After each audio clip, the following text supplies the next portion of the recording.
This episode of That's What G Said podcast is brought to you by Thrive Fantasy. Visit thrivefantasy.com, download the Thrive Fantasy app, and when you use the promo code GINO, if you deposit $10, you'll get a $10 bonus right back. So remember, download and use the promo code GINO, G-I-N-O, and you'll get that $10 bonus right back. On this episode of That's What G Said, we have a MLB playoff preview for you. I'm going to go through each of the 8 remaining teams, positives, negatives, chances to win, and their matchups. Thursday night football preview, Rams up at Seattle. We'll close things out with some horse racing news, and then we'll go through the 2 stakes races at Keeneland on Friday, October the 4th. We'll talk about the Phoenix and the Alcibiadies. So get ready for an action-packed episode of That's What G Said.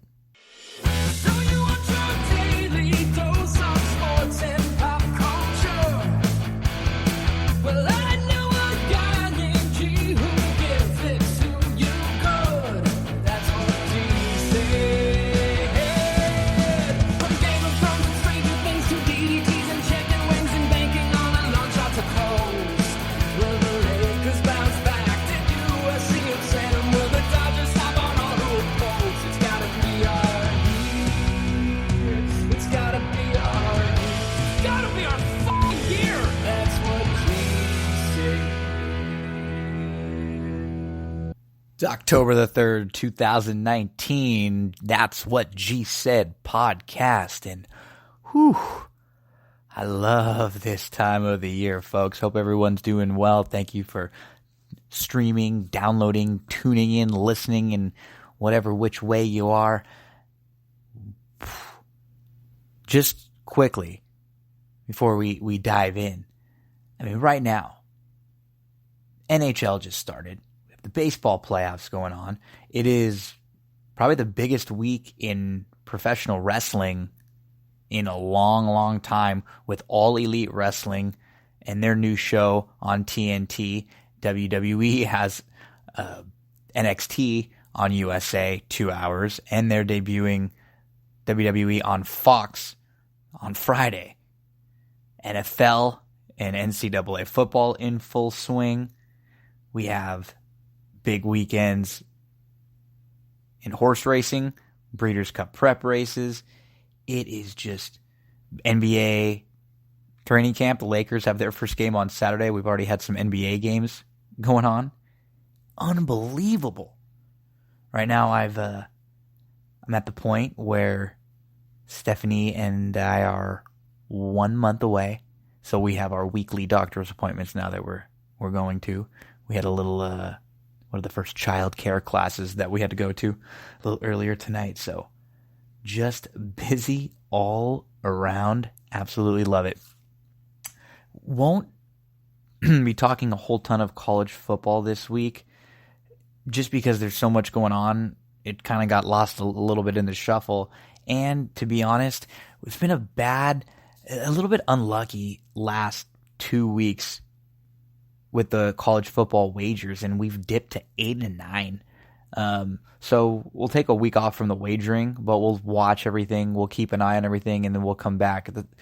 You take a week off, but you can't completely just stop paying attention, because then you kind of get too far out of it. So last week, what hurt was that Virginia and Notre Dame game. We were really on the right side of with Virginia there, and just the horrible second half and the defensive scores there really hurt us. Maryland, that was a fun one, right? At least when you backed Maryland, you knew early on you had no shot. That's what happens when you play numbers and you play teams and you don't play, you play numbers and you play spreads and you're not necessarily playing teams. You're playing the numbers, you're playing the spots more often. Then you're going to have bad teams a lot when you're gonna have games where you just get crushed. So after a 3-5 week 2 weeks ago, a 3-5 week that realistically should have been a 6-2 week, and then we come back with an 0-2 week. What made it frustrating was we discussed 4 games on the show, and like always, that's what's so hard when you're gambling is, okay, where do you picking and choosing your spots. Always picking and choosing your spots. We talked about 4 games, pick 2 to play and make as our plays, and of course, those 2 lost, and the other 2 that we didn't end up playing, both ended up winning. ASU and Northwestern. Covered both of those. So, we'll take a little week off from college, but we will probably talk a little bit of college, at least with Scott Shapiro, when we discuss the NFL with Scott on the next podcast this week when we really do the NFL deep dive. Beginning Thursday, 5 Eastern, 2 Pacific time, we have the Cardinals at the Braves. It is the National League Divisional Series, Game 1. We're going to have Miles Mikolas against Dallas Keuchel. And for the Cardinals, they were 44-45. They lost their first game after the All-Star break. They finished the season at 91-71. They were my preseason selection to be in the World Series playing Houston. Dodger fan, obviously, but I try not to go homer when I make my picks. So I obviously want the Dodgers to be there, but when I make selections early in the season, and actually a lot of it was based on like future wagers, and the I wasn't going to play anything on the Dodgers because they were the heavy favorites to get right back there, especially in the National League. There were really nobody else that was like bettable. The Dodgers weren't like a bettable preseason team. So I've been kind of focused in on the Cardinals throughout the year, and they really started to turn things around. And a lot of it had to do with Flaherty. And what we've seen from Flaherty throughout the second half, where he has absolutely put this team on his back, it has been incredible. After losing on July the 2nd, Flaherty had a 4.90 ERA. Since then, in 16 games, 106 innings pitched, 0.93 ERA. 50 hits, 24 walks. He's given up 11 total earned runs in 106 innings, 130 strikeouts. Unbelievable numbers over a huge sample size. We're not talking a few games. We're talking 106 innings pitched for that sample size. Now, you're asking, why is he not starting in Game 1? Well, they had to use him to wrap up the division. So he'll be starting Game 2, but in the short best of 5, he can still pitch twice. Cardinals had the best starting ERA in baseball in September. They also had the best fielding percentage in the league. They had just 66 total errors. Compare that to a team like the Dodgers who had 105 errors. But after Flaherty is where I get a little bit concerned for the Cardinals. Depth-wise, do they have enough in the pitching staff with Miles Mikolas, Dakota Hudson, and Wainwright? Mikolas is going to start Game 1. You can just tell when you look at their numbers, they don't rack up a lot of strikeouts, Mikolas, Hudson, Wainwright. They don't miss a whole lot of bats. Is this enough? When you look at their bullpen, I think Carlos Martinez at the back end of the bullpen with 24 saves and is, just over 3 ERA, very good. And you look at Andrew Miller, he had an 8 ERA in September. He gave up runs in 5 of 13 outings. Brebbia, Webb, Gallegos, is that enough in the bullpen? I just don't know for St. Louis. I think it's pretty admirable that they were able to get here. They had a really solid year, but Mikolas had a great year last year, and he's been disappointing this year. What's kind of scary about a team like the Cardinals is, even though it feels like they've had a down year, all they really have to do is get hot for a couple weeks. Like, look at their list of solid players who just had down years. Fowler hit 238 this year. Goldschmidt, perennial MVP candidate, he hit 260 this year. Ozuna only hit 243. He hit 29 home runs. He had 89 RBIs. Goldschmidt still produced, but these guys did not have good years. And what hurt this team is they all seem to have offensively kind of a down year at the same time.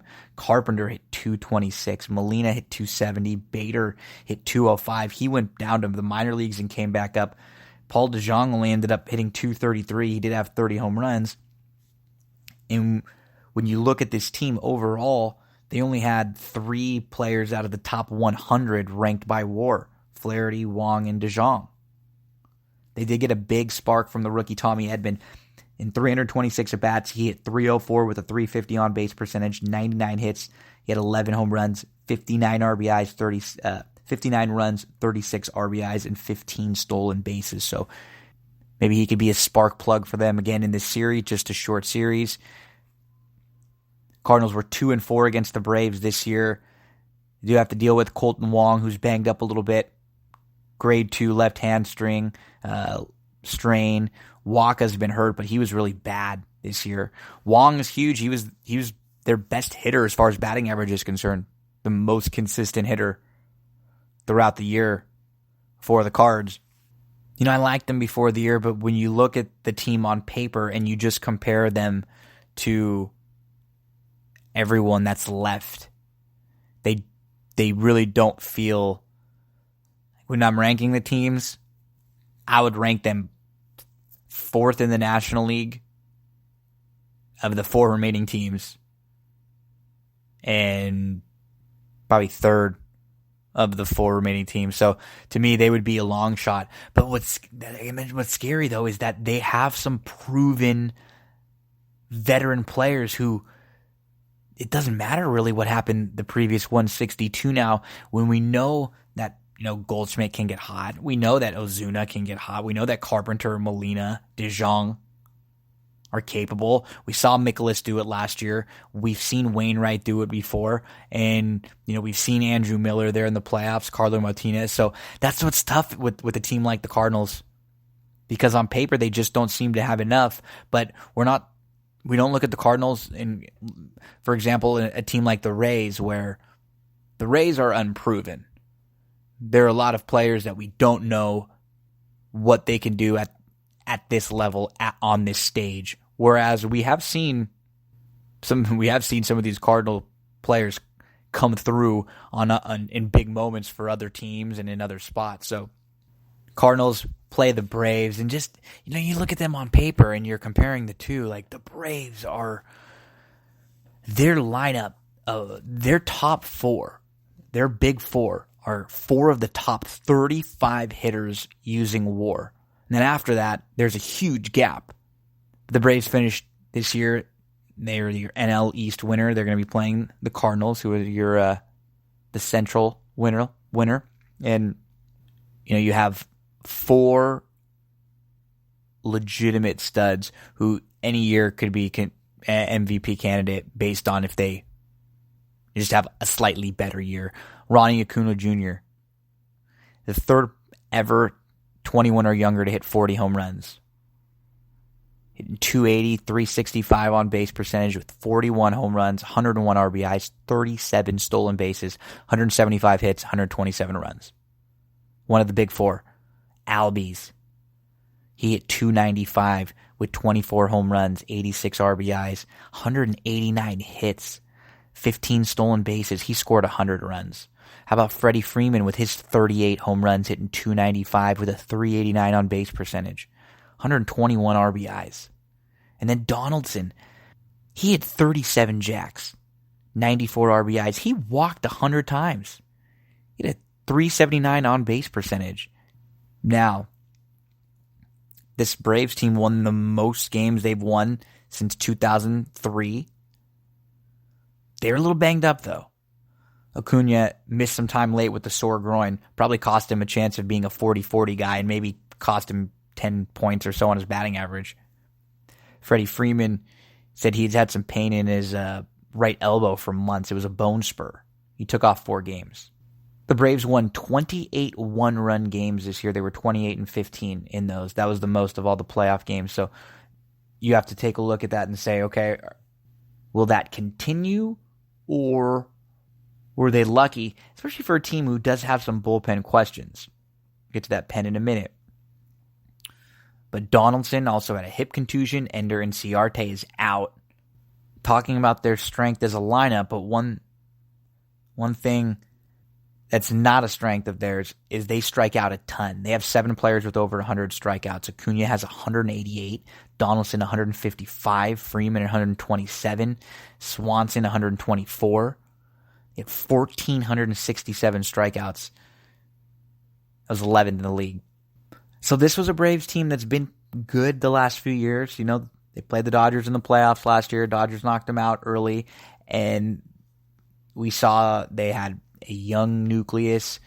We saw this year that they were able to swing the bat very well early on, score runs, but they had questions in the pitching staff and they had questions in the bullpen. And whether the Braves win or lose this series and whether they go on to win the World Series and, you know, they beat the Dodgers or the Nationals and they beat whoever from the American League, you have to be excited with what their front office did because they went out and made the moves. They went out and got Dallas Keuchel when they needed a starting pitcher. They went out and got Melanson and Shane Green and Chris Martin, who were some of the best relievers available. They did everything they could to try to complete this team. Keuchel in 19 games started. He threw 112 innings pitched. He was pretty good. 3.75 ERA with a 1.37 whip. He gave up 7 hits and 4 runs and 4 walks in his final outing, and his last 3 starts actually probably hurt his numbers a little bit. He had a 6.19 ERA with 21 hits, 4 home runs, 11 earned runs, and 7 walks. And then after Keuchel, it's going to be Fulton Witt starting game 2. He was really bad to start the year, but then his last 5 starts, 30 innings pitched, 1.5 ERA, 26 strikeouts, 6 walks, and a 149 batting average against. And then the young stud Mike Soroka in game 3, 13-4 this year with a 2.68 ERA and a 1.11 whip. And his road ERA is 1.55. So it's going to be Keuchel game 1, Fulton Witt's game 2, Soroka game 3. And Keuchel will be facing Mikolas. And then in game 2, the Braves are going to have to face Flaherty. They faced Flaherty twice this year. 12 innings pitched, 6 hits, 3 runs, 13 strikeouts, 5 walks. Freeman could be big in this series because all of the Cardinals starters are righties, and Freeman hit .309 with 30 home runs off of right-handed pitching this year. Even though they went out and made those moves for the bullpen is still a big question mark for Atlanta. They had a 3.60 bullpen ERA in September. And in September, the combination of Melanson, Shane Green, and Chris Martin, 25 innings pitched, 15 hits, 3 walks, 22 strikeouts, and a 1.8 ERA. But they don't miss a lot of bats. They're not lockdown relievers. Newcomb also had a good September, 10 games. He had a 1.93 ERA. So you could see things are trending in the right direction. And then you could add arms like Julio Teheran and Max Fried. Teheran, 162 strikeouts in 174 innings this year. Max Fried, he struggled a little bit late, but he was 17-6 with just over a 4 ERA. That'll help the bullpen a little bit. You have Matt Joyce. In the 200 at-bats that he's had this year, he's hitting .295 with a 408 on base percentage, 38 walks and 45 strikeouts. The great ratio. And then Nick Markakis, one of the most underrated players in baseball. You just never hear about him. He's got over 2,300 career hits. He's hitting .285 with a 356 on base percentage. This is a good baseball team, the Braves. They're really deep. They have 4 absolute studs. They have 3 or 4 other solid players. It's going to come down to how good are they going to get from their pitching staff and their bullpen. It's really like most teams. And for them, the variance in their pitching is really high because we've seen, Jekyll and Hyde from these pitching staff. Braves, Cardinals. The Braves beat the Cardinals 4 out of the 6 times they played this year. Don't forget, Dallas Keuchel got some postseason experience. In 51 postseason innings, he has a 3.31 ERA, and he has pitched in the World Series. Fun series. Braves, Cardinals kick things off. The Dodgers. My Los Angeles Dodgers. Who, quickly, before we get to the Los Angeles Dodgers, I want to mention someone who's a fan of the Los Angeles Dodgers. That's one of the sponsors of That's What G Said podcast, Cindy Carava. Right now, go check out cindycarava.com. If the name sounds familiar, she's the trainer. She's the wife of horse racing trainer Jack Carava, and Cindy is a full service realtor. She can help you with buying, selling, leasing. If you need to upgrade your home, if you're curious in the value of your home, anything to do with the field of real estate, check out cindycarava.com or send her an email, cindyc.realtor@gmail.com. She's a big Dodger fan. Now, Jack Carava's a big Dodger fan. They're going to be pumped watching the Dodgers play the Nationals. Played 7 times this year. Dodgers won 4 of the 7. Dodgers won 106 games this year. 106 and 56, the most ever wins for the Dodgers.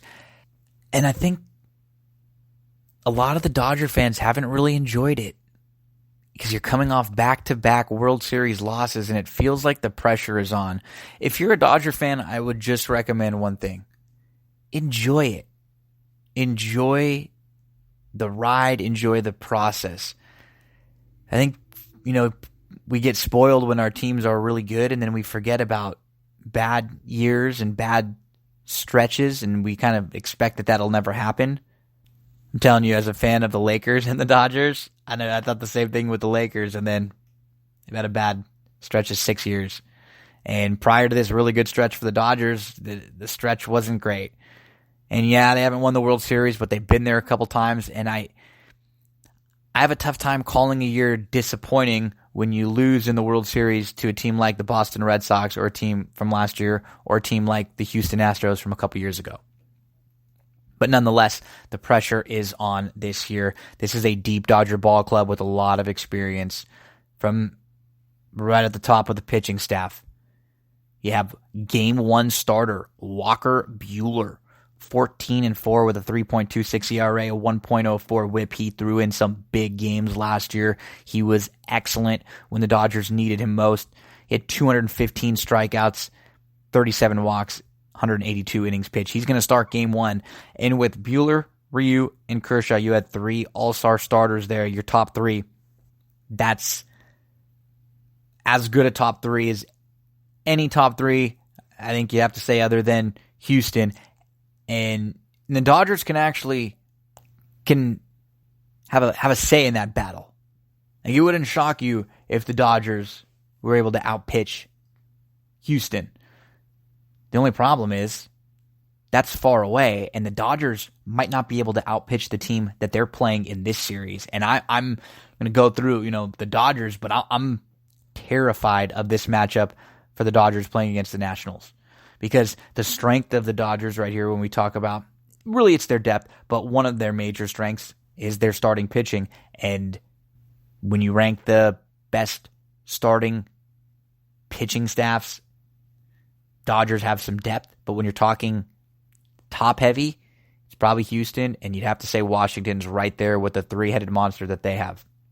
But that Dodger roster in the playoffs is going to have a ton of depth.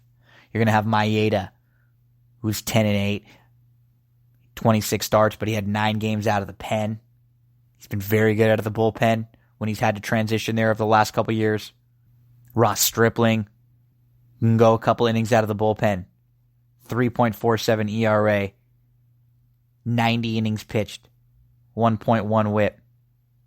And you have Hill, who came back. He's only pitched 13 games, and he's only had 3 starts back since the injury. But in his last 2, he pitched a couple of innings and he struck out 4 and 5. And Rich Hill will likely be the Game 4 starter and go a few innings to start. And it'll be kind of a patchwork game. Dodgers made a trade for Kolarek midseason. A trade that's going under the radar. Nobody's really talking about it. 0.77 ERA for this lefty specialist in 26 games. 0.94 whip.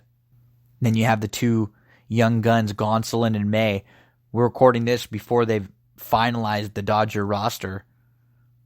Not sure if both of them or will even be on it, but very deserving, Gonsolin and May. Could help out of the bullpen. How about Joe Kelly? Remember I had that horrible start to the year for Joe Kelly? From May 8th to August 28th, 34 games, 32 innings pitched, 1.69 ERA, and a 171 batting average against. And then in September, he only was able to throw 5 innings. He's been hurt. But he did come back and get a couple outs in the final weekend of the season. And all reports are that Joe Kelly is good to go. His postseason numbers: 47 innings pitched for Joe Kelly, 2.49 ERA. He had 4 playoff runs as a reliever. One of them, he was actually a starter. And if you just focus in on the reliever appearances in the playoffs, his numbers were incredible. 25 innings pitched in the playoffs as a reliever, 3 earned runs. Last year, in 11 innings pitched, he gave up 1 earned run. I remember that because a couple of those outings were against the Dodgers. Then we have to talk about Kenley Jensen, obviously. This year, 8 blown saves. The numbers overall after the 8 blown saves, though, aren't bad. 3.71 ERA, 1.06 whip, 9 home runs, 63 innings, 33 saves. And he's been really good in the playoffs. 47 innings pitched, 2.08 ERA, 16 saves. But what we remember is last year, 2 blown saves in the World Series. And against Houston, he pitched 6 games in the Houston series. He had a blown save and a loss. But he also had 2 saves. Which Kenley are we going to see? What I like about this year versus other years, even years where, the Dodger bullpen was better or worse on paper, whatever, doesn't it just feel like there is a deeper, with more options team? You can throw someone like Hill out there for a few innings, or Stripling out there for a few innings, or if Gonsolin or May are out there, Maeda can go out there for a few innings. You have Kelly with some experience. And then I think the biggest weapon that the Dodgers is going to have to use in their bullpen this year is Julio Urias. And he pitched a little bit last year, but he was just coming back from injury and he wasn't quite fit. And this year he can go multiple innings. He can go back-to-back days. He has a 2.49 ERA. And he pitched 4 games last year in the NLCS, 3 games in the World Series. Gave up a couple runs in 6 innings pitched. I think he's going to be a huge part of the Dodger pen this year. And Pedro Baez, with his 3 ERA, 0.9 whip, he's just become so steady. Last year, he gave up 0 runs in his first 6 playoff outings, and he has a 3.68 ERA in the playoffs. So, their pitchers have walked the least batters in the National League, 70 less than the next best. Their pitchers have given up the least amount of home runs. They've had 13 pitchers throw at least 25 innings pitched with a better than average ERA.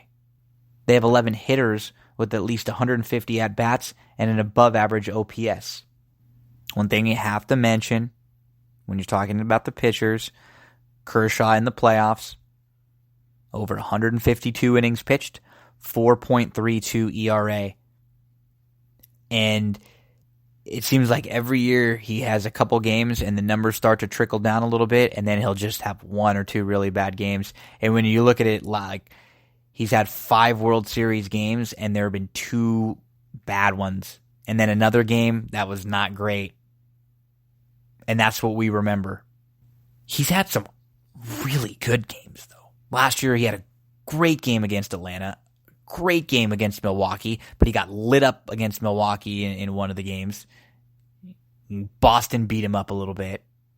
2 years ago, he had a good game in the World Series and then a bad game in the World Series. And we don't think about when he comes in relief, and he's always done really well.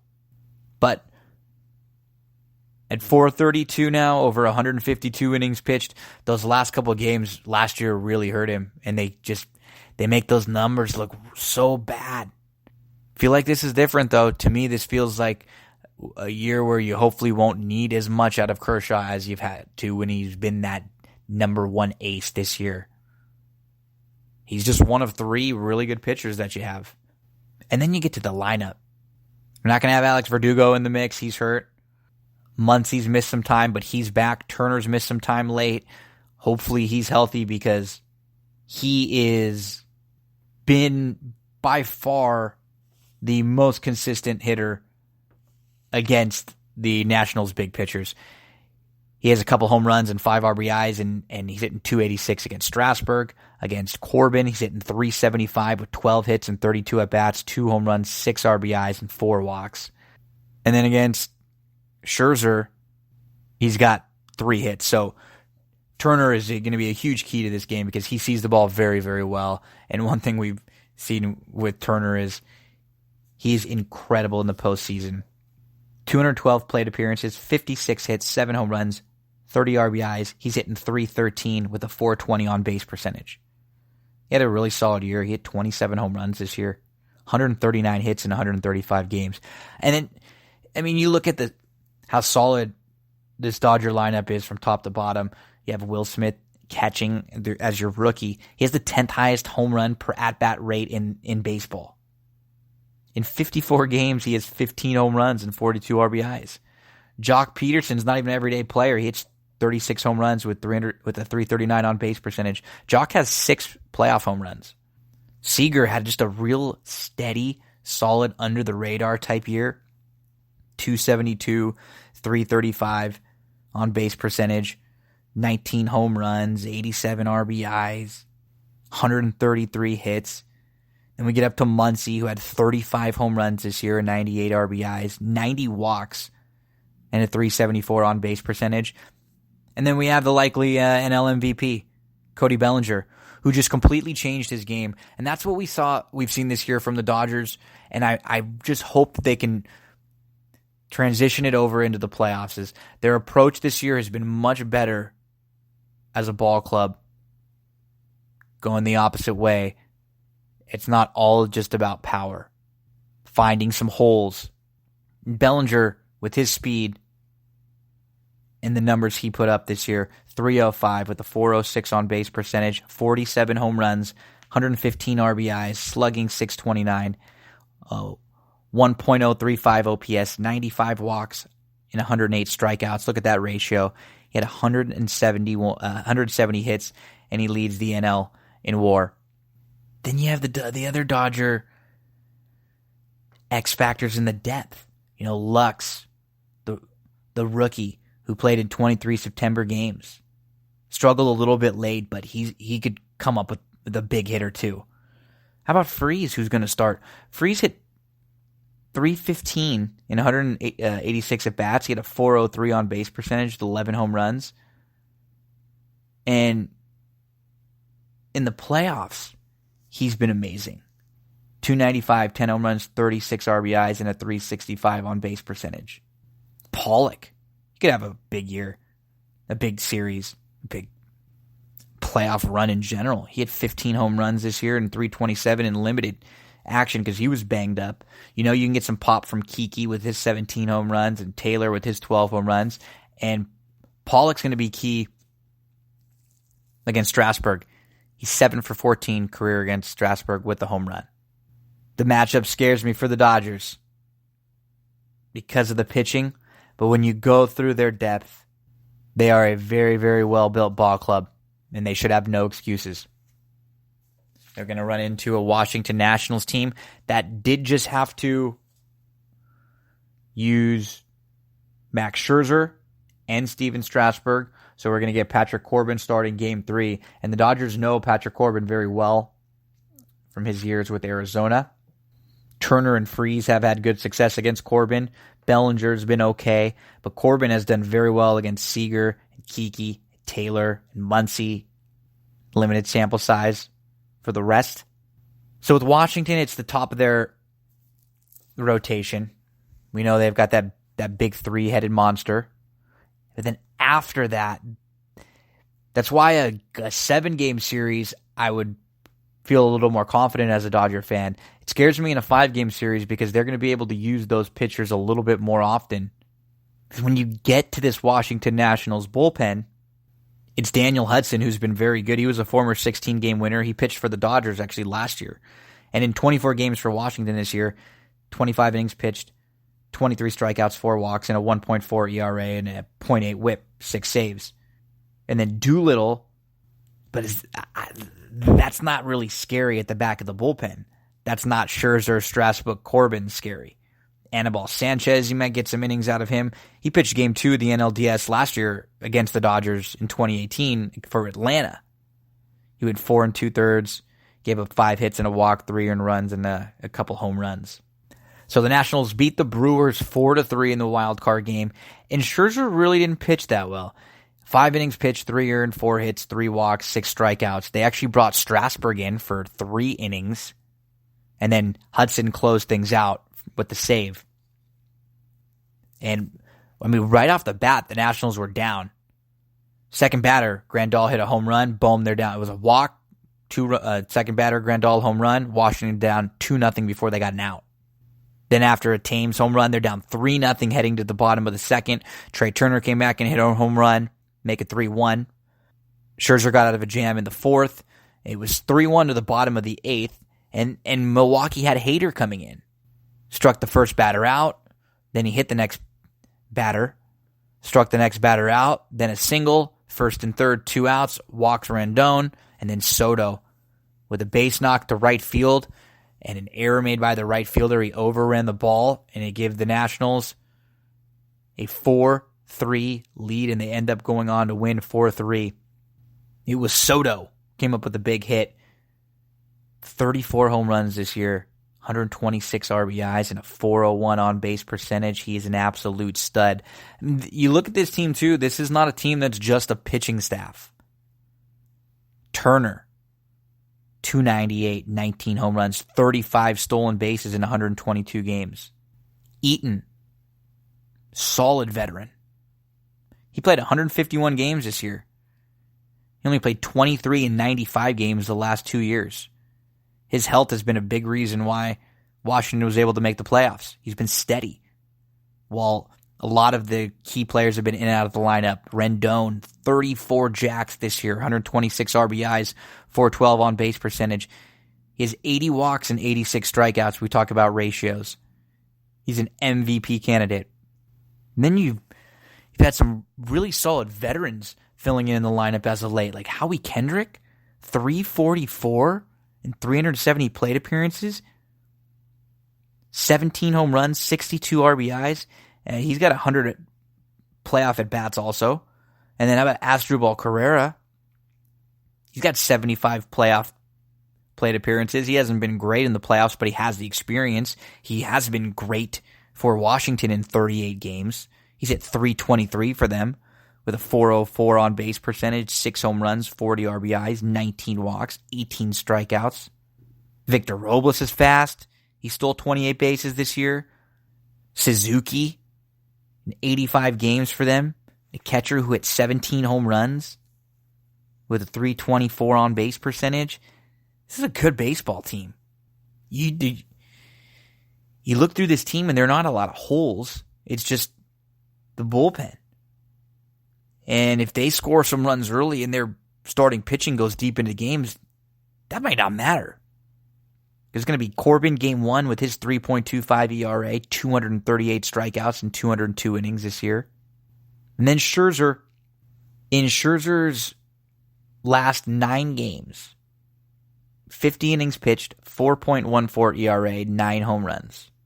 In the playoffs, he's been okay. 87 innings pitched, 3.83 ERA. His last 7 playoff games with a 4.5 ERA, and he's given up 7 home runs. So not quite locked down, and he hasn't been in the playoffs, and he hasn't been when we've seen him as of late this year. Game 2 on Thursday. Dodgers-Nationals. We're going to have a huge Friday where I absolutely love this Friday. I think it's one of the more underrated days in sports when you have all 4 baseball games going throughout the day. So it'll kick off with the Rays at the Astros on Friday morning.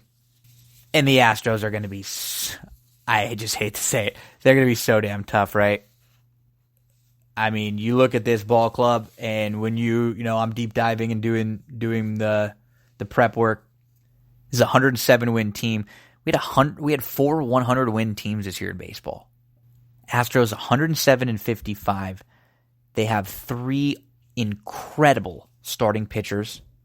The Astros were 3rd in home runs, 1st in batting average, 1st in strikeout rate.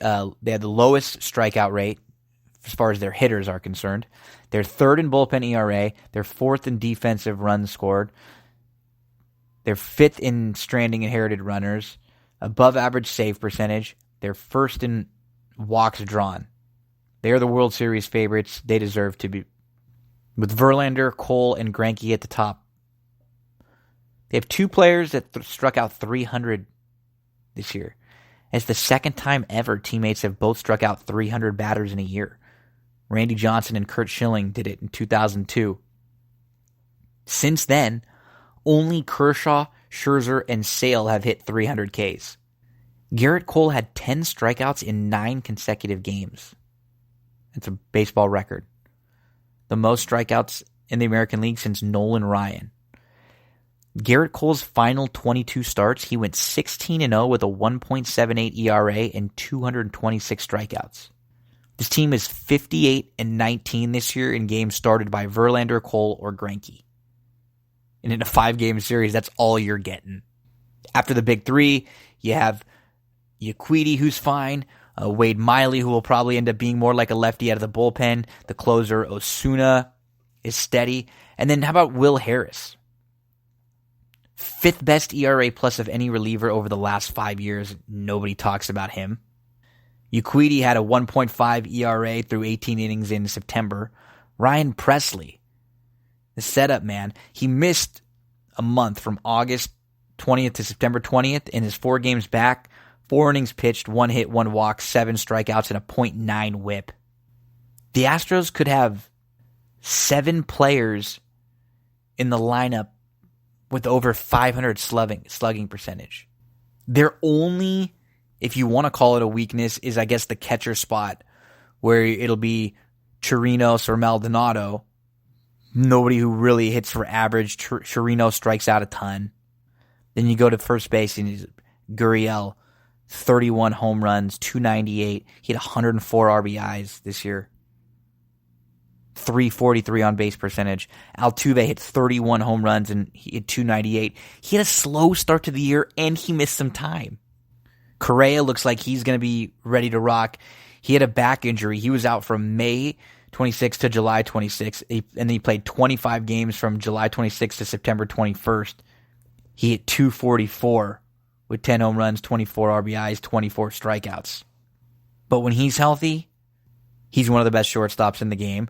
Third baseman Alex Bregman might be the MVP, and he can move all over the place. He had 296 with a 423 on base percentage, 41 jacks and 112 RBIs, 119 walks, and 83 strikeouts. Incredible numbers from Bregman. Oh yeah, we still haven't mentioned Michael Brantley, who hit 311 with 22 home runs, 90 RBIs. He only struck out 66 times in 637 plate appearances. How about George Springer with 39 home runs and a 292 batting average, 96 RBIs? Yordan Alvarez, don't get me started on him. This was a trade from the Dodgers. In 2016, the Dodgers signed Yordan Alvarez as an amateur free agent. They traded him to the Astros for Josh Fields. Fields pitched 22 games for the Dodgers in 2016. She pitched okay, 2.79 ERA. But in World Series Game 2 of 2017, he gave up 3 hits and 2 home runs in a game the Dodgers actually lost 7-6 to Houston. So not only did Josh Fields hurt the Dodgers against Houston there, he's hurt them as far as how this trade has turned out, because Alvarez has been amazing. 27 home runs, 78 RBIs, 313 batting average, and a 412 on base percentage. Verlander and Cole, they're going to be 1-2 in the Cy Young voting. What are this team's weaknesses? I guess Correa in the injury, they were 50 and 25 in the games when he played. Even though Verlander and Cole have had incredible years, they've actually given up a lot of home runs. Verlander, in 34 starts, has given up 36 home runs. And Cole, in 33 starts, has given up 29 home runs. And when you compare them to the team that they will be playing, the Tampa Rays, the Rays actually beat the Astros 4-3 this year in the season series. This is going to be a whole different story, though. And this Astros team is going to be so difficult to beat. I just don't see how Tampa, who was able to defeat Oakland in the wild card game, they did by hitting home runs, too. This isn't just a different baseball team. You don't see, I've never seen a team, I think, like this ever. I mean, maybe we've seen some of the Oakland Athletics teams over the last few years where they don't have a lot of starters. The Brewers last year were doing something similar. They really have, Tampa has one starter right now. It's Charlie Morton. He's the only pitcher that actually goes starter innings, like 5 innings. Everybody else is going 1, 2, 3 innings. That's including last year's Cy Young winner Blake Snell, who's returned from an injury, but since he's returned, he's only gone like 2 and 3 innings per start. What's crazy, Chirinos, Snell, and Glasnow all recently have returned from injuries, and so they're all kind of on the same plan. None of them are going 5, 6, or 7. They're going 2 and 3 innings. Most people couldn't name 2 players on the Rays. And their bullpen and the amount of arms and the depth that they have out of their bullpen is insane. The fewest home runs allowed in baseball. The fewest home runs allowed in baseball. They lead MLB in wins by relief pitchers, second in most total relief appearances, third in most relief appearances of at least 4 outs, and tied for the best bullpen ERA. And these are not household names. McKay, Fairbanks, Castillo, Pagan, Glasnow, Kittredge, Rowe, Nick Anderson. We saw Nick Anderson pitch in the wild card game. In April, he had 27 strikeouts in 13 innings, and he had 0 unintentional walks. In August, he had 22 strikeouts in 12 innings pitched, 0 unintentional walks. In September, 19 strikeouts in 10 innings pitched, with 1 walk. Unbelievable numbers. I don't really have any knocks on Tampa. I think they've done a great job building this baseball team. But you look at their lineup, they're not playing against any average team. They are playing against an absolute juggernaut in the Astros. And is Kevin Kiermaier solid center field, and Tommy Pham and his 21 home runs, or Austin Meadows with his very nice 291 average, 33 home runs, 89 RBIs, is that going to be enough to beat the Astros? I don't think so. I like their chances a lot better in a 5-game series. But we saw this with Milwaukee last year. When you bring in so many different relievers and you're adding so many new variables to the game, that's your margin of error. I mean, 1 or 2 pitchers can have a great game, right? But once you bring in 5, it's very likely that one of them is going to blow up. One of them is going to make a mistake, and that's all it takes. Just cannot see Tampa getting by a really tough Houston team. The Yankees-Twins series is going to be fun. The Yankees won 103 games this year, and how did they win with all the injuries that they dealt with? First in the American League in runs, second in home runs and RBIs. 14 players with 11-plus home runs. They only had 3 position players play over 140 games. Judge played 102 games. Sanchez played 106. Didi played 82. Stanton played 18. And they got huge contributions this year. DJ LeMahieu with an MVP caliber season, 26 home runs, 102 RBIs, 327 average. Gleyber Torres hit 38 home runs. He hit 344 with runners in scoring position with over 1,000 OPS. Brett Gardner hit 28 home runs. Urshela hit 21 home runs. He hit 314. Luke Voigt hit 21 jacks. The problem with the Yankees is they're just you can see on paper, they're built like a regular season team. A bunch of home run hitters, but they strike out a ton. Good pitching will likely be able to attack them. And the Yankees don't really have the greatest starting pitching. One of their big strengths is their bullpen. So when you look at teams in the playoffs, the Astros struck out 1,166 times. The Yankees struck out 1,437 times. So 200 plus more times. They struck out almost 100 more times than the Dodgers. How healthy will they be? Encarnacion has a strained oblique. Played just 2 games in August. Just 8 games in September. And he hasn't played since September the 12th. Paxton left his last game with a left glute injury, a buttocks injury. He left the September 27th game. Stanton only played 18 games all year. Domingo Germán is out for the playoffs. Urshela, mild ankle sprain and a bruised left hand he's dealing with. So a banged up team all year. What's the playoff roster finalized going to look like? Because Luke Voigt's been struggling. He's coming off the injured list. He's been 1 for his last 32 since coming off the injured list. He's 16 for 80 overall with 30 strikeouts when you break that number up a little bit longer. So he's not been playing well. Then you look at their pitching.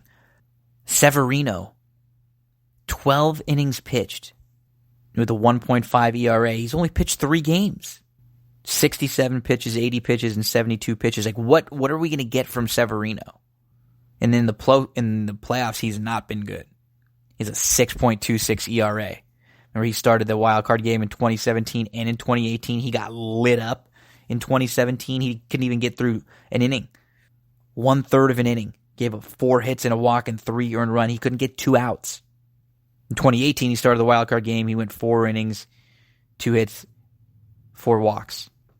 Paxton, if he's healthy, he's a solid starter. But is he like an ace? Is he a number 1? Was that enough with him and Severino towards the top? Paxton with his 3.8 ERA, 1.28 whip, 188 strikeouts in 150 innings. The Yankees are 20-9 in the games he starts this year, and really that's all that matters, right? His first 4 starts in September, 4-0, 24 innings pitched, 0.36 ERA, and a 131 batting average against, 29 strikeouts, 6 walks. That guy is an ace. If that guy shows up, the Yankees are going to be really tough. Because then you have Paxton. Behind him, you have Severino, if you can get anything from him. You have Tanaka, CeCe, Happ, most likely. And then that strong bullpen. Bullpen, second in bullpen WAR, 7th in bullpen innings, 5th in bullpen wins, tied for 2nd in saves, 3rd in Ks per 9 innings, 4 relievers averaging 12 strikeouts per 9. 4 absolute, 5 legitimate relievers. When you start with Aroldis at the back end, with his 2.21 ERA and his 1.11 whip, he did have 5 blown saves this year. And he only threw 4 innings in September. You have Chad Green, 1 earned run in his last 10 appearances, 27 holds this year, 98 strikeouts in 67 innings pitched. Adam Ottavino, 73 games, 1.9 ERA, 29 holds, 2 saves. Tommy Kahnle, 27 holds, 88 strikeouts in 61 innings. Zach Britton, his 66 games, 1.9 ERA. They can legitimately throw like 5 different solid bullpen arms at you. And while Tampa might have more depth in the bullpen as far as just versatility and they can just bring in and bring arms in, the Yankees have the best top-level depth in their bullpen, no doubt about it. The Yankees were the 2nd best home run hitting team in baseball. The only team to beat them were the Twins by 1. by 1 home run. So these two teams are going to play each other. They are the 2 teams that have hit the most home runs in the history of baseball. One of those players, Aaron Judge, in 2017 in the playoffs, 13 games, he hit 188 over 57 plate appearances. In the 2018 playoffs, 16 at-bats, 5 games, he hit 500 with 8 hits, 3 home runs. Which one are we going to see? Can they get good enough at-bats against better pitching? Yankees were 4-2 against the Twins this year. Got to be impressed with what we've seen from this Twins baseball team this year. They were one of my sneaky picks to start, and they won 101 games. I mean, I could have never predicted.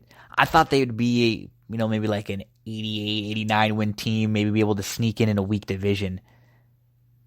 307 home runs, the most home runs ever hit by a team. So no matter what, they're going to be down in the record books until next year, at least, when that record gets broken.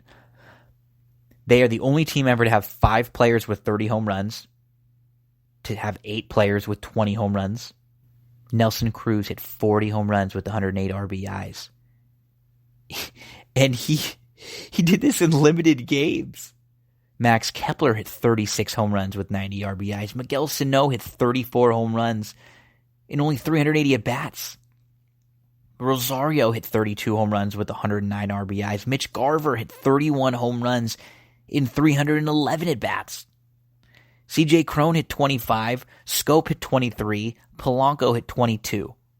They got a good-looking rookie second baseman, Luis Reyes, who hit 334 over 326 at-bats. He's banged up a little bit. He's got an ankle issue that he's dealing with. Nelson Cruz is a little banged up. Kepler's a little banged up. So those are some injuries to keep an eye on for this team. Garver, with his 31 home runs, he's 12th all-time in home runs per at-bat. There were 11 times this year they hit 5 home runs in a game. And they had the most home runs ever by a team's catchers with 44. This team can hit the ball. Nelson Cruz in the playoffs, he has 16 home runs, 34 RBIs, and a .292 batting average in 167 plate appearances.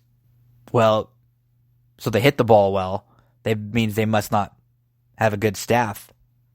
I beg to differ. Jose Barrios, 14-8 with a 3.6 ERA and a 1.23 WHIP. And then Odorizzi. That's the key. They just need to get good outings from those two. Barrios, Odorizzi, 3.51 ERA, 178 strikeouts in 159 innings. He was 15-7 this year because Kyle Gibson's been bad down the stretch. Martin Perez has been bad. And with no Pineda, they might need something from rookie Randy Dobnak, who's pitched 9 games and he's gone 2-1 with a 1.59 ERA. The bullpen is strong. Rogers has 30 saves, 2.6 ERA, 1 WHIP, 90 strikeouts in 69 innings, and just 11 walks. Trevor May with a 2.94 ERA and a 1.073 WHIP. Romo gives them a little bit of experience, someone who's been there. 3-time World Series winner. He pitched 27 games for them with a 3.18 ERA and a .9 WHIP, 3 saves and 16 holds. And then Tyler Duffy. 2.5 ERA, 82 strikeouts and a 1.06 WHIP. Since July 28th, in 27 games, he has a 0.37 ERA and a 153 batting average against. He's given up 2 earned runs total. 42 strikeouts, 5 walks. For Duffy. That's a bullpen right there. Is that on paper the names of the Yankees bullpen? No. But they've had a damn good year. I don't think this is going to be like the recent Twins-Yankees series. I think the Twins have a legitimate shot in here. The Twins lost the ALDS to the Yankees in 2003, 2004, 2009, 2010, and the 2017 wild card. The Twins have lost 13 straight playoff games since 2004. Barrios actually started that wild card game in 2017. Pitched 3 innings, gave up 5 hits and 3 earned runs. Different Barrios though this time, and this is going to be fun because we're going to see the 2 most prolific home run hitting teams in baseball history in a 5-game series. at a home run hitting ballpark. And if you're asking, are the Twins going to be scared to go on the road? 55-26 on the road this year, by far the best road record. There were only 3 teams in baseball that had a better home record than the Twins' road record. Twinkies, Yankees. Game 1 on Friday, part of the quadruple header of divisional series matchups.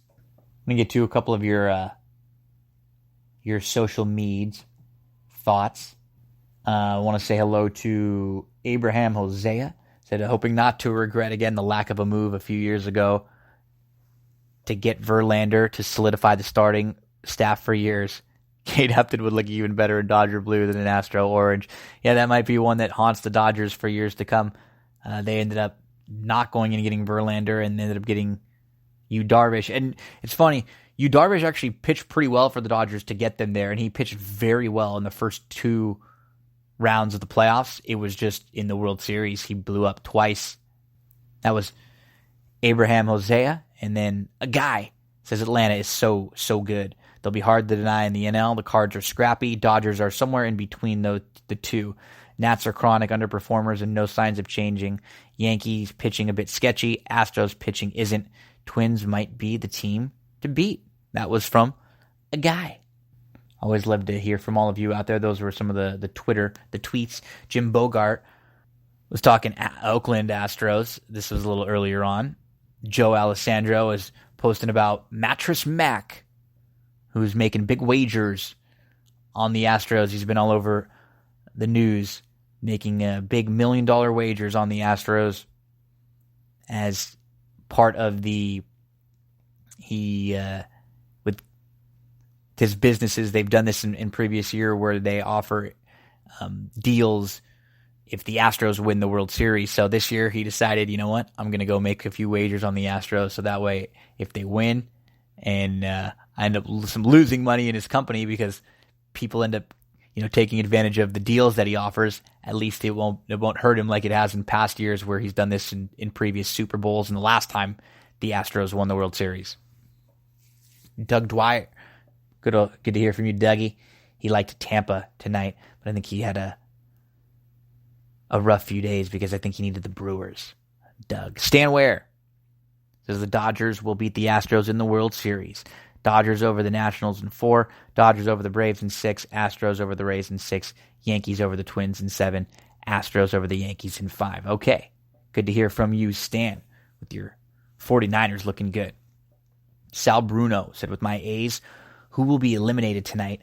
I'm going to predict Yankees-Dodgers World Series.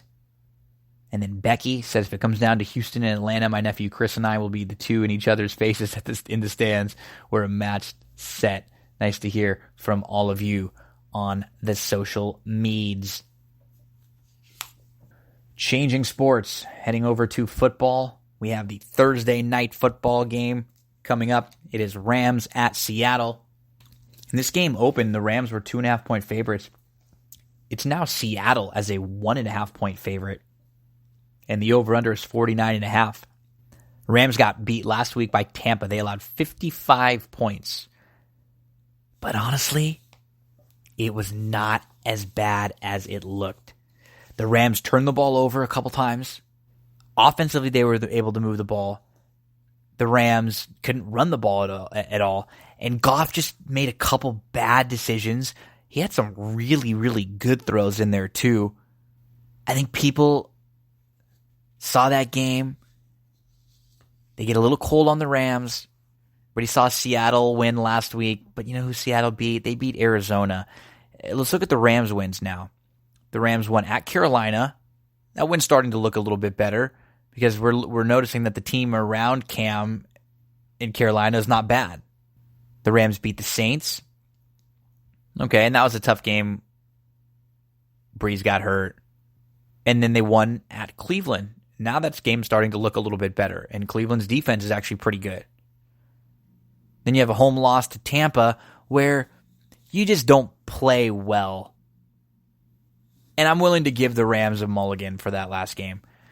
The defense, I don't think, played as poorly as it looks on paper either because Tampa was repeatedly starting with short field position. The Rams had more first downs than Tampa. They had more total plays than Tampa. They had more total yards than Tampa. But they had 4 turnovers, 3 interceptions, and a fumble.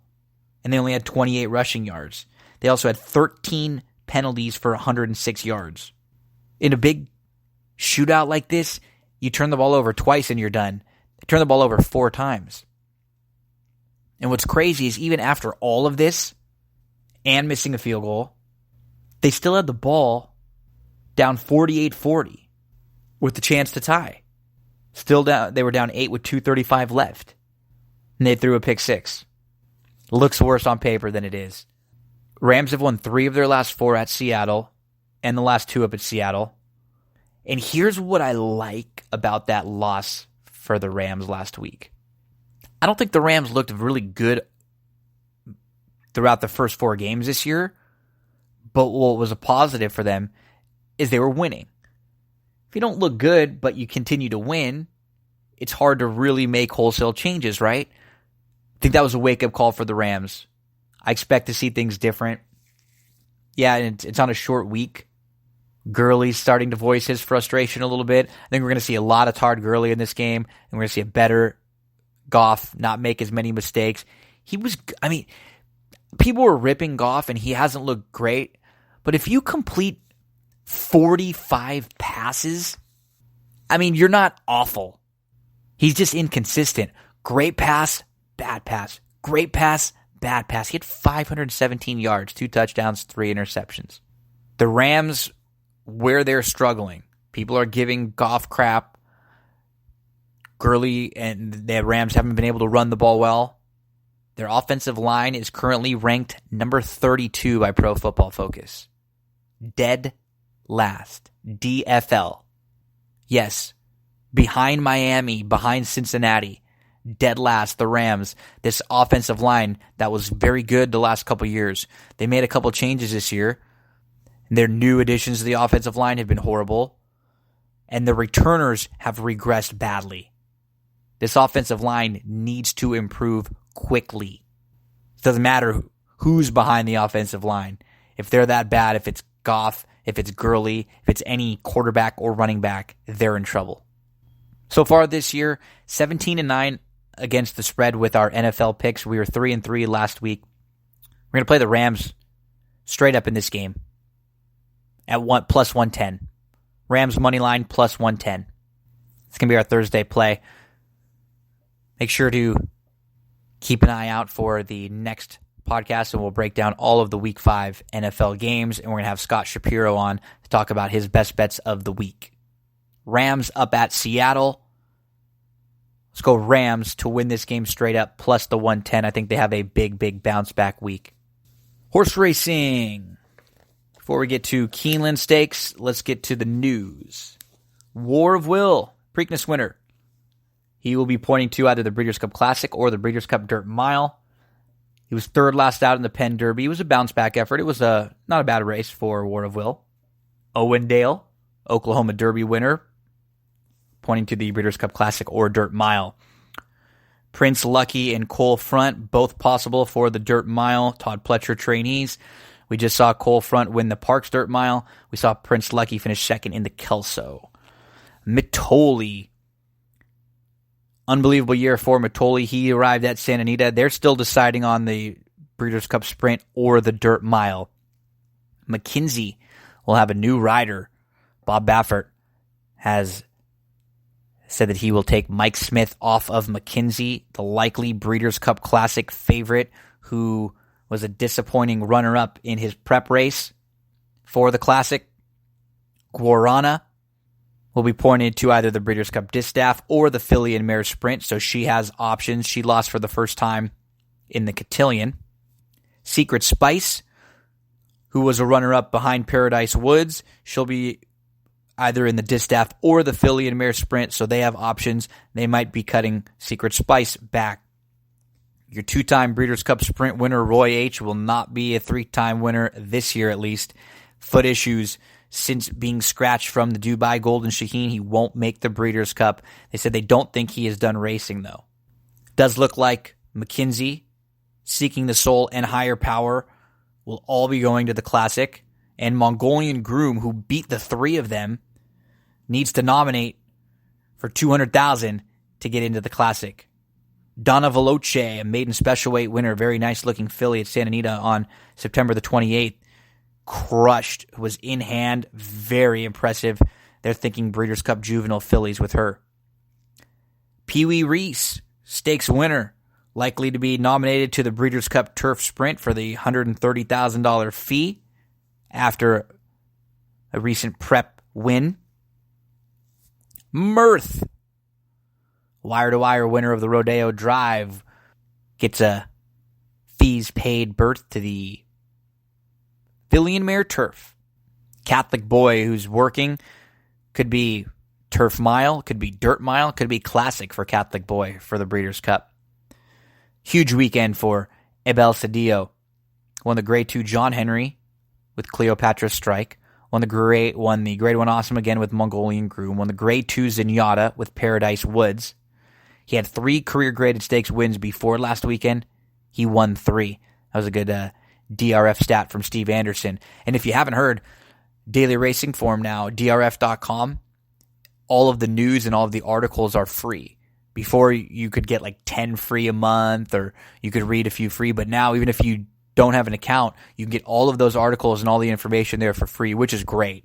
That's awesome. So if you want to just keep up to everything that's going on, make sure to keep checking in on DRF every couple days, and you can go through all the articles and see what's up with all your favorite horses.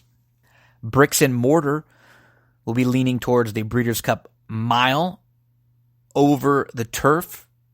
Looks like they're going to cut back for the mile. He's never raced beyond a mile and a quarter, but he's 3 for 3 at a mile, and he's 5 for 5 on this year. Structor will be going in the Breeders' Cup Juvenile Turf. That's the Pilgrim winner, who I tried to beat last week in our analysis. Elate will be running on Saturday in the Spinster, and they're actually leaning towards running Elate against the boys in the Classic. See how she runs this weekend. We had that controversial DQ in the Jockey Club Gold Cup between Code of Honor and Vino Rosso. And normally you're going to hear me with a strong opinion one way or the other. I thought this was a pretty either-or call. I thought this was one that could go either way. And generally, so to me, when it's tight, that means it should be left up. I saw people comparing this to the maximum security disqualification in the Kentucky Derby. Just completely different situations, completely different instances. Maximum security was zigged and zagged and cut a horse off and almost caused a big incident. This was a little bit of bumping between two horses. They're called herding. One horse coming out a little bit. This was very minute compared to the maximum security.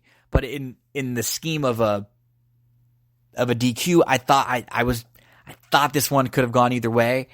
And when it's tight like that, I want to leave it because it feels like the best horse won. But I watched it a few times, and Code of Honor did get bumped off a bit. I still think Vino Rosso wins that race. If it were me, I would have left it alone. I think people are upset about the consistency. That's what it's been. In New York, this hasn't been taken down over and over again. Let's get into some Keeneland, the stakes. Get your past performances out for Friday, October the 4th. And let's get to race number 8. It is the Phoenix. This is a loaded Phoenix. A race that in 2010, Wise Dan won this race. Two-time Breeders' Cup Mile winner, 2-time Horse of the Year, Wise Dan, 23 victories and 31 starts. But when he won this race, he didn't win the Breeders' Cup that year. He took a shot in the sprint. A horse who did win the Breeders' Cup after winning this race was Run Happy, 2015 winner, Breeders' Cup sprint winner, following that Phoenix win. We'll start with American Pastime from the inside. On August the 18th, he broke well, showed some speed in between horses in the 2-path. He got the lead by a couple lengths. He opened up. He still had the advantage at the top of the lane. He tried hard. He finished second. He's actually graded stakes placed. He was not a bad fourth in the Breeders' Cup 2 years ago. He's capable of competing with top-level horses. Now he's going to go third off the long layoff. He should improve with plenty of time since his last. The rail draw is what concerns me, and it's just not an easy field. Cove Blue was one of two next out winners on June the 27th. The fourth place finisher won next out at Presque Isle. On August the 16th at Saratoga, Cove Blue beat a next out winner called Dushare, who won an optional 62 at Churchill. Cove Blue was asked for some speed, was able to open up a length, had a challenge at the top of the lane, but shrugged that one up and really just kicked clear. Now he goes as a first-time gelding. But this is a pretty tough group. You have Whitmore, 2017 winner of the Phoenix. He was the runner-up in this race last year. And he looked like he was primed for a big year as one of the nation's best sprinters coming into 2019. He finished second in the Breeders' Cup Sprint after finishing second in the Phoenix last year. He was behind Roy H., but he's just got one win in his campaign this year, and it was in a really soft spot. Since then, he ran into Matoli in a 5-horse field in the slop where Matoli was able to get in an easy lead. He had to try and press Matoli that day. And then in the Churchill Downs, he broke out a bit, but he settled towards the rear. He was in 8th, 9th. He was 7-8 off. He was in the clear. He was 3 deep. He moved in between horses. He was up into the 2 path. He was up to 5th. He had dead aim. Top of the lane. He was now up to 4th. He got to within 3 in the early stretch, but he faded. Really no bid, and that was in the Churchill race. And then he comes back at Belmont. Mid-pack, he was taken back, and he just dropped out of it. No real response. And that was in June, and we haven't seen him since. But he's raced 4 times this year. He's lost to 2 horses.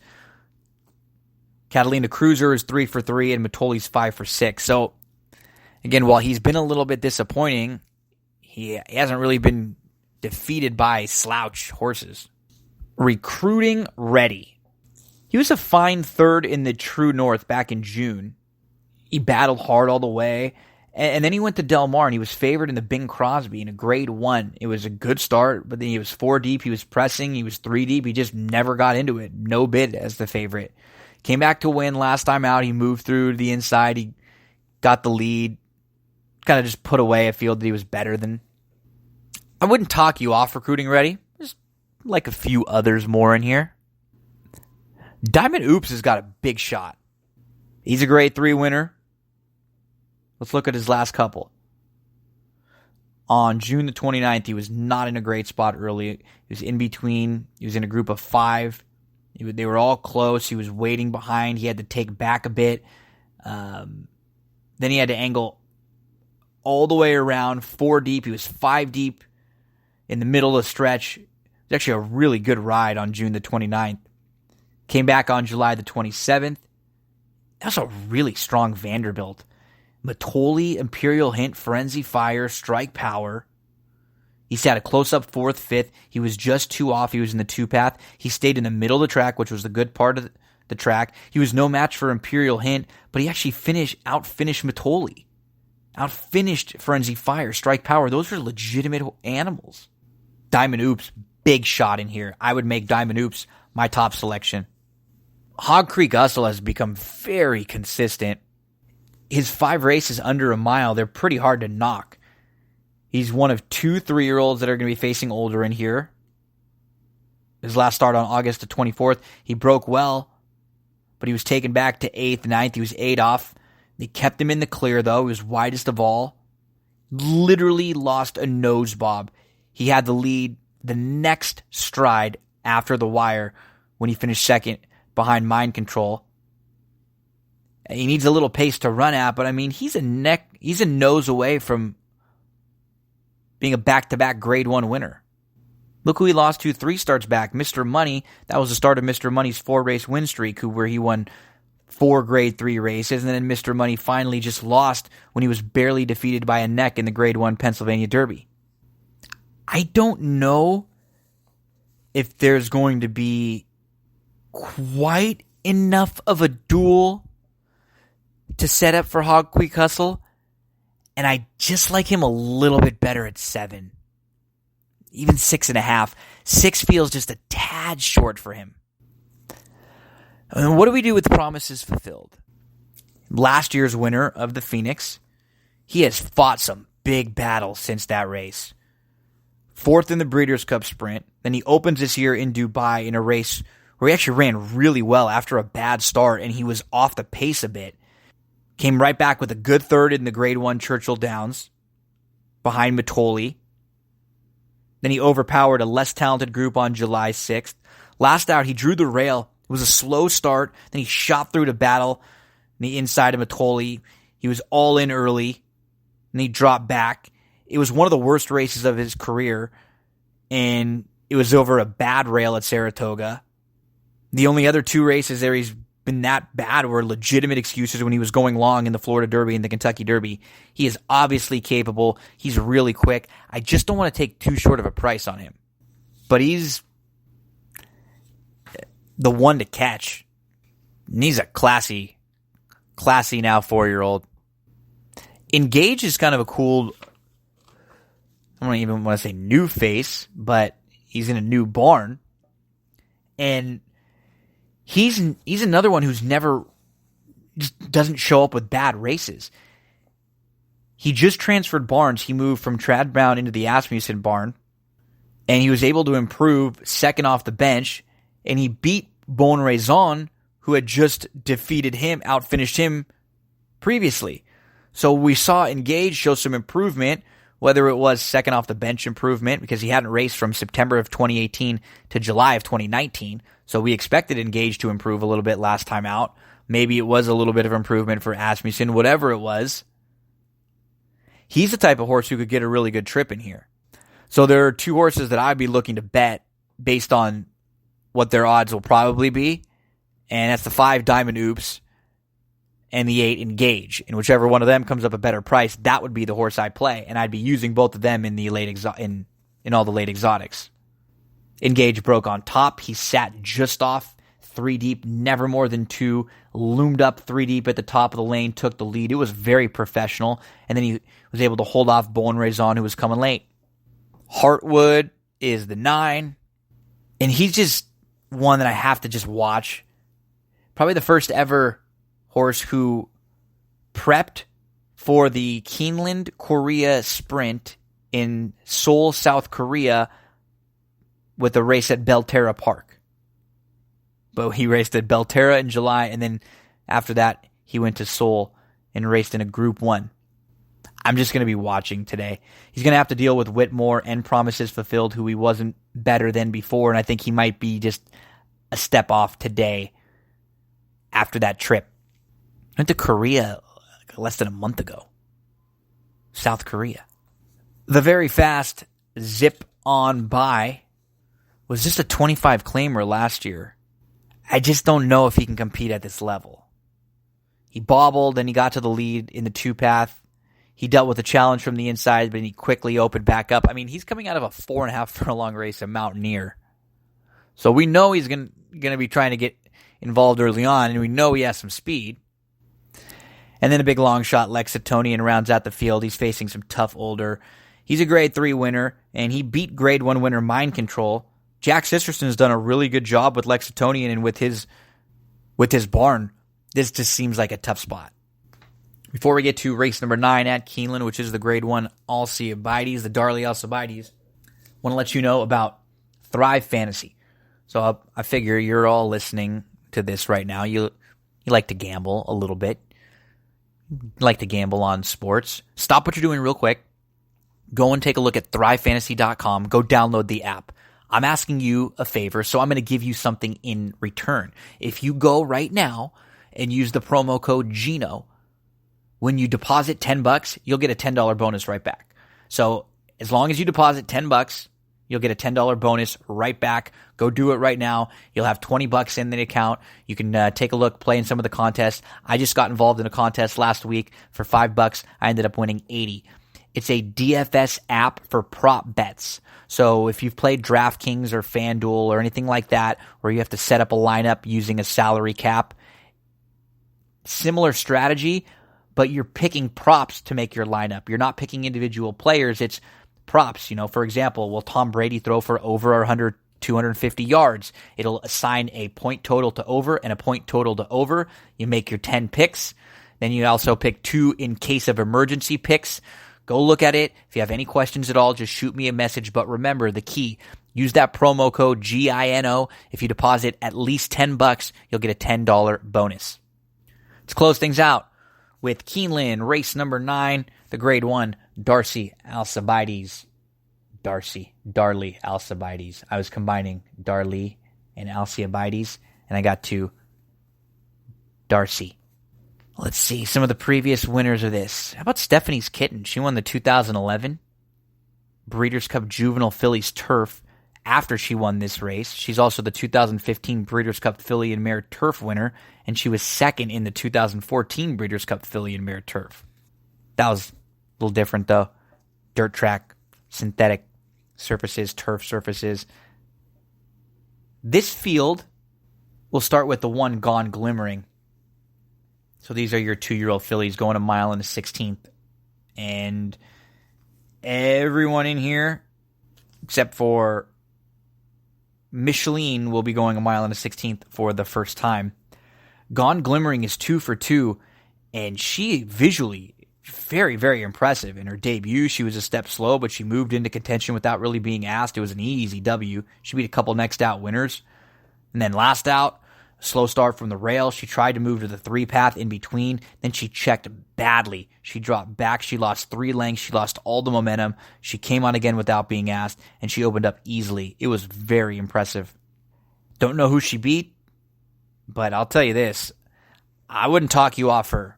Visually, extremely impressive.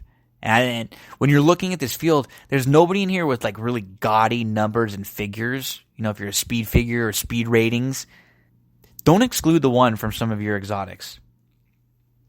3D Flag debuted on the grass sprinting. August the 17th, she tried the dirt, and she was a step slow from the rail. Then she recovered. She moved through to battle from the inside.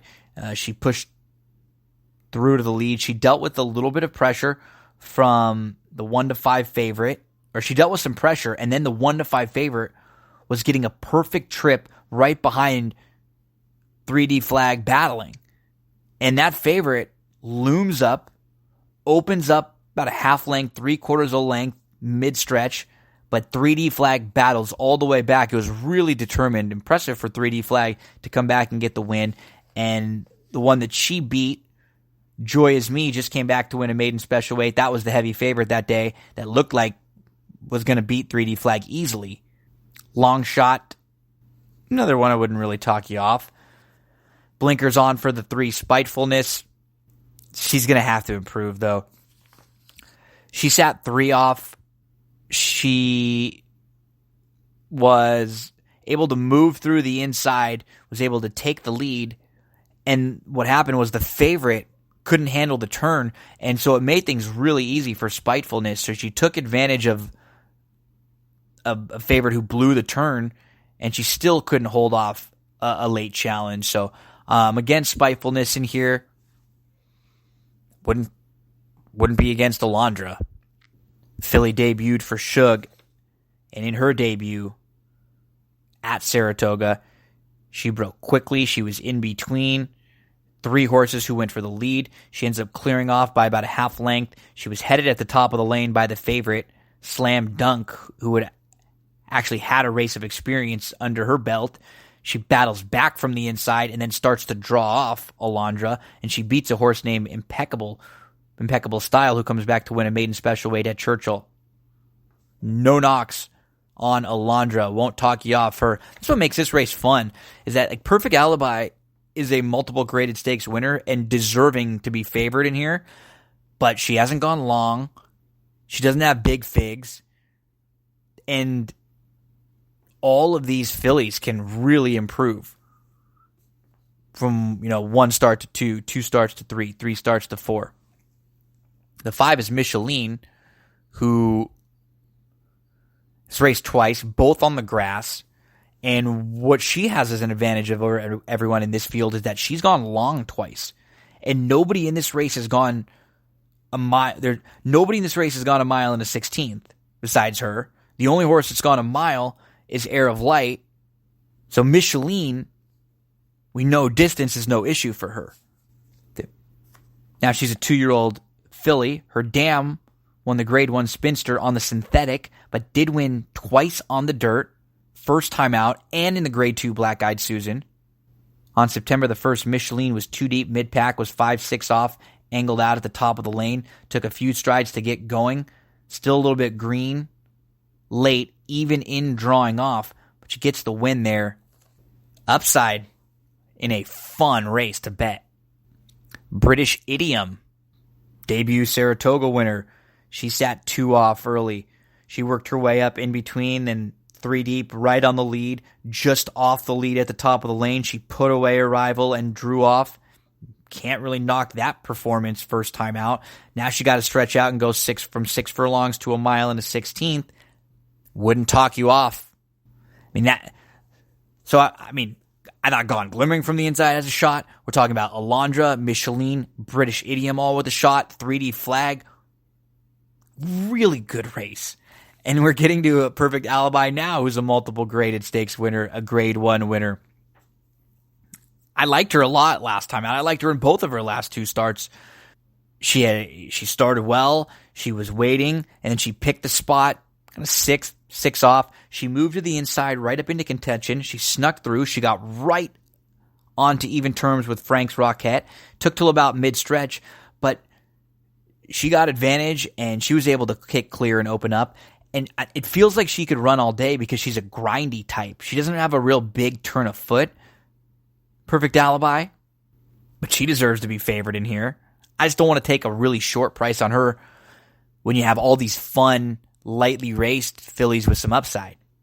So, from a pure betting standpoint, she's probably the horse to try to beat. Although, if a lot of people end up looking at this race like it looks on paper and they see other options, right? They go, Alondra or Micheline or British Idiom or Air of Light or and then Perfect Alibi ends up like 4 or 5 to 1, then you play her.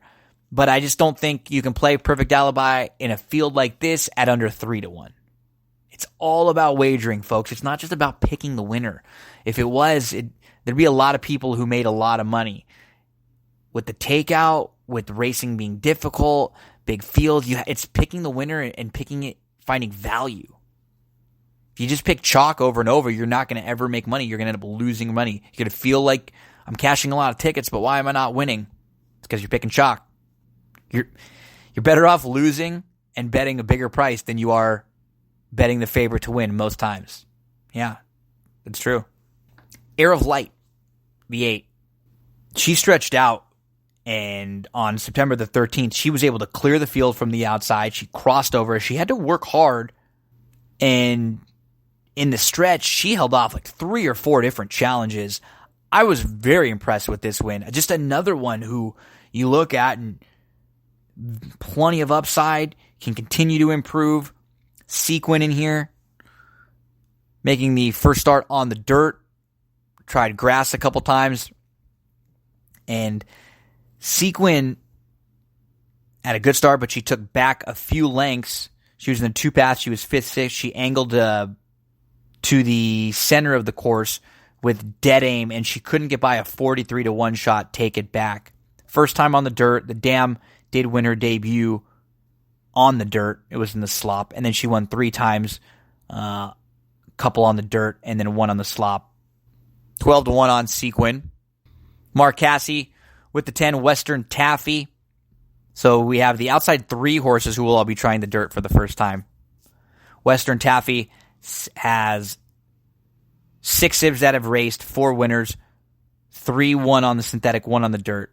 And the 4th finisher from the last won a next out stakes at Woodbine when Western Taffy was 2nd behind Fair Maiden. She did get bumped at the start on both sides. I just don't know how much it affected her. I don't think Western Taffy was ever winning that race, but she might have been a little bit closer. And how ironic, 2-year-old daughter of Tonalist. So we got the Tonalist and the Bayerns in here. Sequin, 2-year-old daughter of Bayern. So she's got plenty of dirt, right? With the Dam winning on the dirt and then Bayern on the top. How Ironic looks a bit overmatched. The dam was in a race, 2 Sibs racing, a half to a horse named Smart Remark, who's a multiple graded stakes placed, but in turf sprints, does have a couple wins on the dirt. How Ironic had a slow start, was last early, moved to the rail to the 2-path, angled around a rival in between horses. Again, had to move in between at the top of the stretch, just missed third on the bob. It wasn't bad. But looking at this race from a wagering standpoint, you have so many options in here. Don't take a short price. That's what I'll recommend. And it's hard to really say who I love in here because I want to see what this betting board looks like. But the 8 Air of Light lost in the debut to Wasabi Girl, who came back to win an optional 75 non-2 at Churchill. I mean, the 8 looks good. I would lean towards the 4, 5, or 8 if you're looking for a horse to win. And I think the 1, make sure to include in all of your exotics. And, if you're playing exactas, tries, and stuff like that, supers, don't completely throw out Perfect Alibi. I do think Perfect Alibi will hit the board. But if we're talking about this race from just a to-win perspective, I'd much prefer one of the other lightly raced fillies with a little more upside. And I just don't think Perfect Alibi will be a good enough price to take in here. So your opening day at Keeneland, couple graded stakes races for you. Best of luck in the Phoenix and the Alcibiades. In the Phoenix, we'd look towards Diamond Oops or Engage, whichever was a better price. And then here in the Alcibiades, a couple different ways to go, but Gone Glimmering, the 1, make sure to use as kind of your price horse in most, and then keep an eye on Alondra, Micheline, and Air of Light to see which of them will offer you value. I think they're all good horses to use in some of your exotics. Good luck, folks. We'll be back again quickly with you with another episode of That's What G Said. We'll talk plenty of NFL and then more horse racing for the weekend. Some recaps of the TV show Ballers. We'll check in on baseball. We'll see what's going on in the playoffs. And we will have a nice interview with Scott Shapiro covering the Week 5 game. So make sure to subscribe on YouTube, SoundCloud, iTunes, TuneIn, Google Pods, anywhere you get your podcasts. Thank you for listening to That's What G Said. Joey, my friend, take it away.